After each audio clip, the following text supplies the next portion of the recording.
Assalamualaikum warahmatullahi wabarakatuh. Apa kabar sahabat Ruang Sunnah TV? Semoga sehat selalu. Sebelum itu jangan lupa subscribe dulu channel ini agar Ruang Sunnah TV dapat menyajikan kepada pemirsa video yang inspiratif.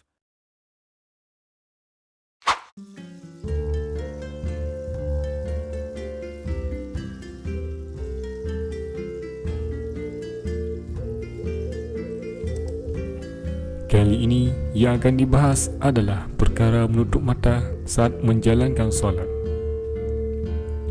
Saat menjalankan solat, umat Muslim selalu berusaha untuk khusyuk. Perintah ini jelas sudah tertulis dalam Al-Quran. Sungguh beruntung orang-orang yang beriman, yaitu orang yang khusyuk dalam solatnya. Al-Quran, Surah Al-Mu'minun, ayat 1 hingga 2. Tapi tidak semua bisa melakukannya. Ada banyak faktor yang berpengaruh. Tapi jangan sampai tidak khusyuk membuat kita malas-malasan. Khusyuk itu perlu dilatih. Makanya umat Muslim pun melakukan berbagai cara. Ada yang memilih solat di tempat yang jauh dari keramaian.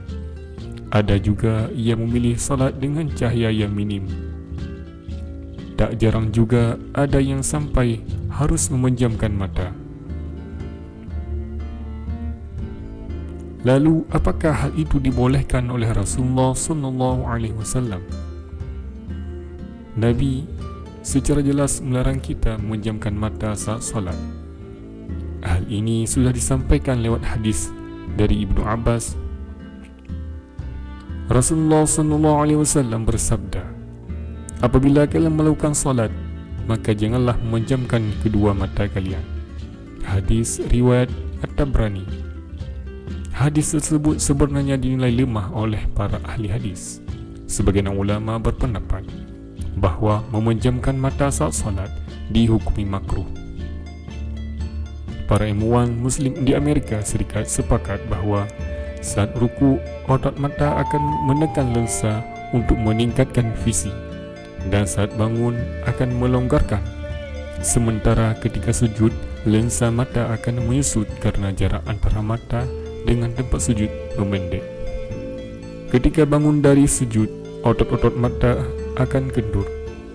Rasulullah SAW mengajarkan kita agar wajah dan pandangan saat solat fokus mengarah ke tempat sujud.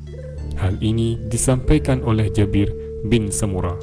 Beliau berkata bahawa Rasulullah SAW bersabda, hendaklah suatu kaum menghentikan untuk mengangkat pandangan mereka ke langit dalam solat, atau kalau tidak, niscaya pandangan tersebut tidak kembali kepada mereka atau buta.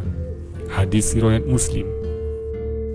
Ibnu Qayyim dalam kitab Zaidul Ma'ad pun sampai mengatakan bahawa memejamkan mata itu bukanlah termasuk sunnah Nabi.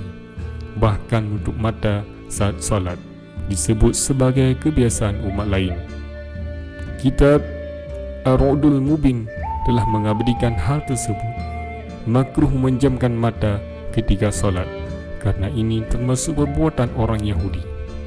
Padahal sudah jelas bahawa kita dilarang menyerupai kaum lain.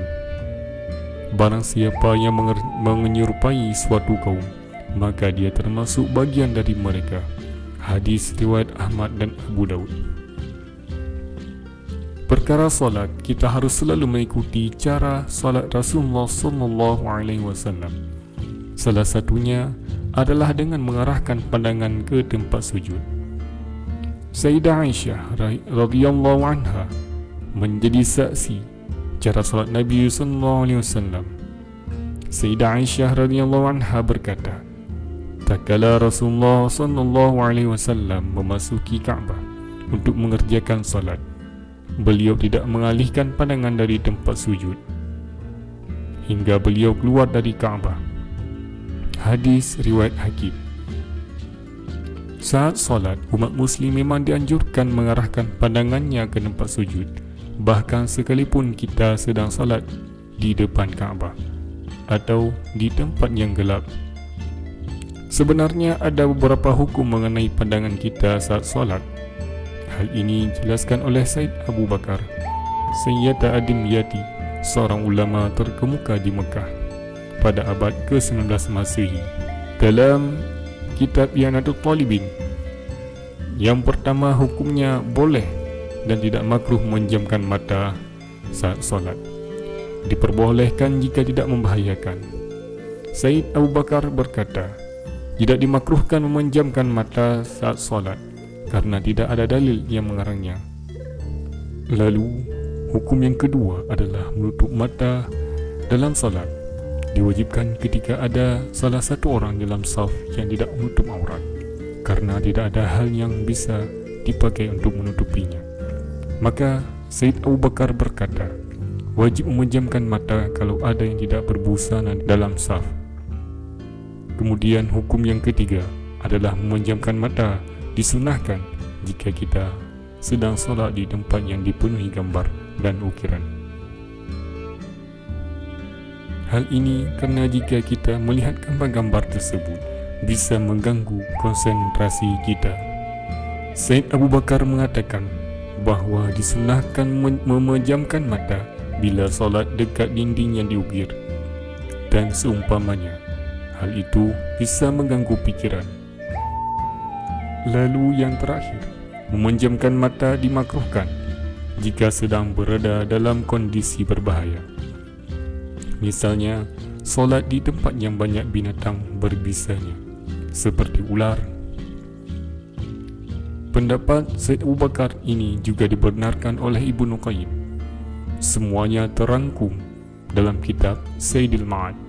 Jika membuka mata ketika solat tidak mengganggu kekhusyukan, maka ini yang lebih afdal. Tapi juga membuka mata bisa mengganggu kekhusyukan, kerana di arah kiblat ada gambar ornamen hiasan atau pemandangan lainnya yang mengganggu konsentrasi hatinya. Maka dalam kondisi ini tidak makruh memejamkan mata, dan pendapat yang menyatakan dianjurkan memejamkan mata karena banyak gangguan sekitar ini lebih mendekati prinsip ajaran syariat daripada pendapat yang dimakruhkannya. Buya Yahya juga ikut angkat bicara soal ini. Menurut beliau, khusyuk tidak ada hubungannya dengan mata, entah itu terpejam atau tidak. Khusyuk menurut beliau adalah tidak keluar dari apa yang kita baca saat solat. Maksudnya, kita merenungi bacaan-bacaan yang kita baca dalam solat. Justru menurut Buya Yahya, memejamkan mata saat solat malah membuat seseorang sulit mendapatkan kekhusyukan kerana berpotensi membayangkan. Hal ini menurut beliau memejamkan mata saat solat hanya bisa dilakukan dalam kondisi tertentu. Misalnya saat solat di tengah keramaian. Kalau memang di depan kita ada hal-hal yang mengganggu solat, maka boleh memejamkan mata. Sahabat beriman, memejamkan mata dalam solat memang tidaklah haram, tapi makruh hanya dalam kondisi tertentu. Kita bisa melakukannya. Yang paling dianjurkan adalah pandangan mengarah ke sujud dimanapun kita melaksanakan solat. Kalau kalian selama ini hadapannya mengarah ke mana? Wallahu a'lam bissawab. Dan jangan lupa like and share video ini agar bermanfaat bagi yang lain. Wassalamualaikum warahmatullahi wabarakatuh.